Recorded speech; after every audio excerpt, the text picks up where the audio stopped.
Live from Fargo and serving you on TV, online, and on the go.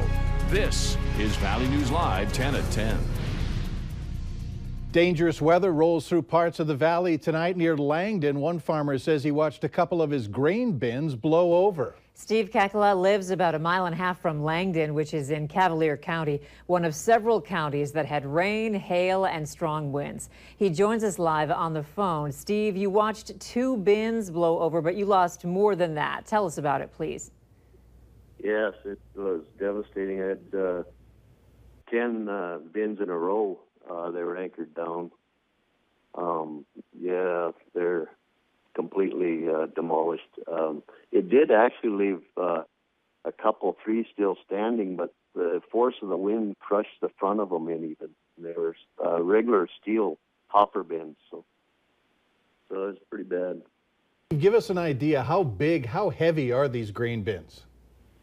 Well, it takes a pretty good sized semi to tip them down and move them down the road, and that there's plenty of axles to move them, but I have no idea what they weigh. But I think just the straight line wind probably hit them at about 20 feet in the air, so it had so much leverage on them. But they did have bands and a bunch of anchors anchoring them in the ground, but it just couldn't stand the wind that was coming at them.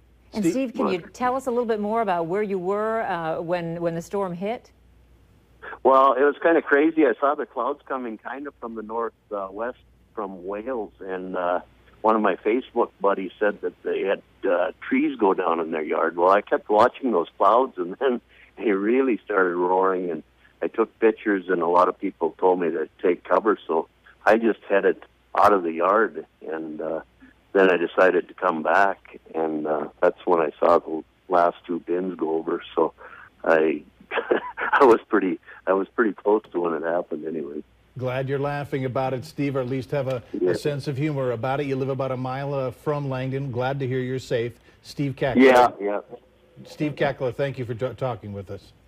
Yeah, we also heard from someone with the Cavalier County Sheriff's Department who indicated that she drove to work and those same strong winds lifted her Ford Explorer off the ground. So luckily no damage to the pickup, and she was also not injured. All right, let's throw it over to Robert Hahn, because the situation isn't over with. In fact, we've got reports here of hail that landed in Carrington, North Dakota earlier this evening. So we've had a little bit of everything throughout the area. You've got strong winds, rain, hail, as you see. And now we've got a situation where there might be some stormy weather rolling through Cass County. Robert?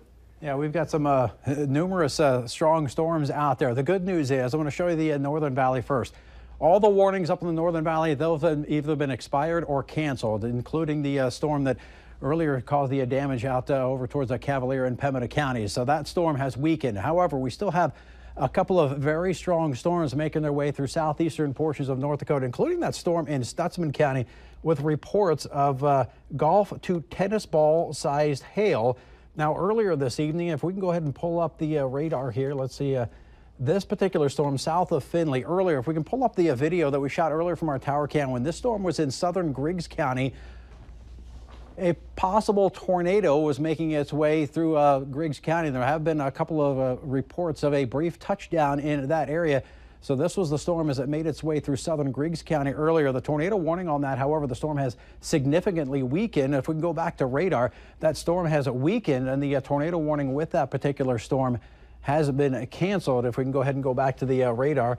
However, they have just issued a brand new severe thunderstorm warning for that storm. So the tornado warning canceled, a brand new severe thunderstorm warning for that storm. This storm is the strongest storm, and again, making its way through just out of the Stutsman County area. There were reports of some golf and tennis ball sized hail, and now this storm making its way through southwestern Ransom, southern Barnes County for the possibility of some golf to tennis ball sized hail. There's also some rotation on the backside of this storm, so we're continuing to monitor that storm.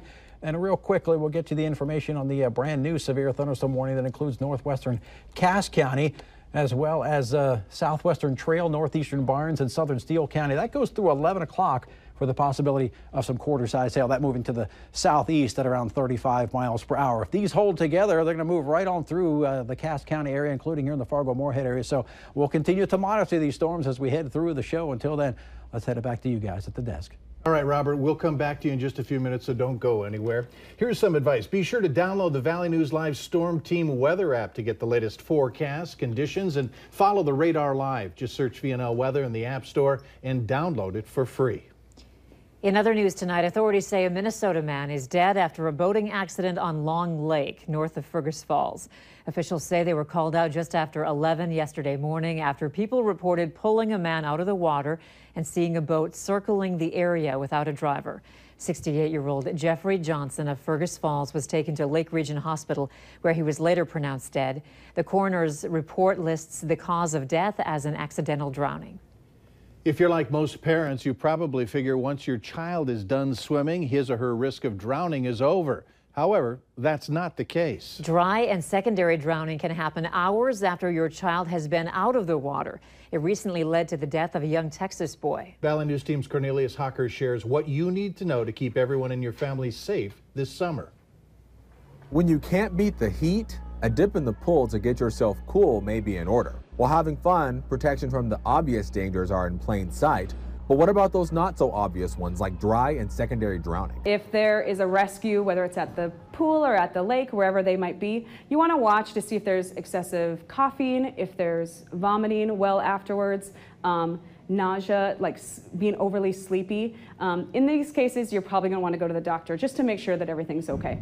In dry and secondary drowning, water taken in by a person takes a toll on them later after they're done swimming. It can constrict their airways or cause their lungs to fill up with fluid. Coughing, they may have episodes where their behavior changes, where they're more fatigued than usual, and these are signs that they might not be getting enough oxygen to the brain. Two moms tell us it's something a lot of people don't know about. It's so easy to go home and think that you've had a great day at the pool and you don't really know what happened, because you let the kids have fun and you don't really pay attention, I think, as a parent. They would get some water in there and then I would just think, oh, they coughed it up and they're fine, and they were, so I was lucky.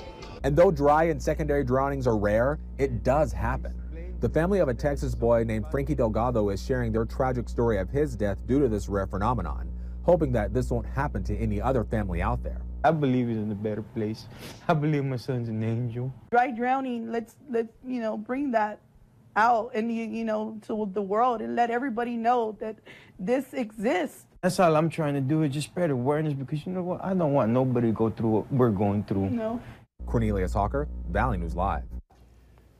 Drowning is the leading cause of death for children aged 1 to 4, but the overwhelming number of cases don't involve so-called dry drowning scenario. Now, the experts say parents shouldn't expect the worst every time your child swallows water, but should keep a close eye on them and seek medical help if they seem to be having trouble breathing.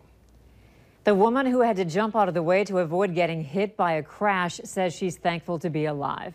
Yesterday, we showed you this video of two vehicles crashing on University Drive. The woman standing at the crosswalk didn't want to be identified, but she tells us she was on her way to Ribfest when it happened. She got hit by flying gravel, but otherwise escaped with no injuries. What she believes saved her life is that moment before the crash when she took out her headphones.